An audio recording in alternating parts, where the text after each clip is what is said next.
பரிசுத்தமாக யெகோவாவே ஆராதனை உமக்கே. பரிசுத்தமாக யெகோவாவே ஆராதனை உமக்கே. நான் ஒன்றுமில்லை சுவாமி, என்னுடைய ஞானமோ என் புத்தியோ என் அறிவோ என் திறமையோ என் சாமர்த்தியமோ எதுவுமே இல்லை. உம் சமூகத்தில் என்னை வெறுமையாக்குகிறேன். தாழ்மைப்படியா உனக்குள் இருக்கிற கௌரவம் கர்வம் இதெல்லாம் விட்டுடு, வேண்டாம். தெய்வ சமூகத்தில் குழந்தைய போல மாறு. அப்பத்தான் கர்த்தர் உன்னை விசாலத்துக்கு கொண்டு வருவார். அப்பத்தான் கர்த்தர் உனக்கு நன்மையை கொண்டு வருவார். அப்பொழுதுதான் கர்த்தர் உனக்கு மேன்மையை தருவார்.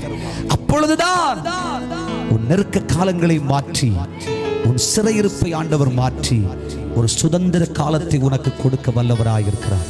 கைகளை தட்டி கர்த்தரை மகிமைப்படுத்துங்க பாருங்கள்.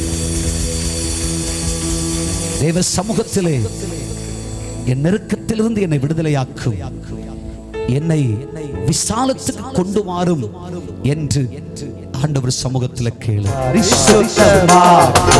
யெகோவாவே ஆராதனை உமக்கே. பரிசுத்தமாக யெகோவாவே ஆராதனை உமக்கே.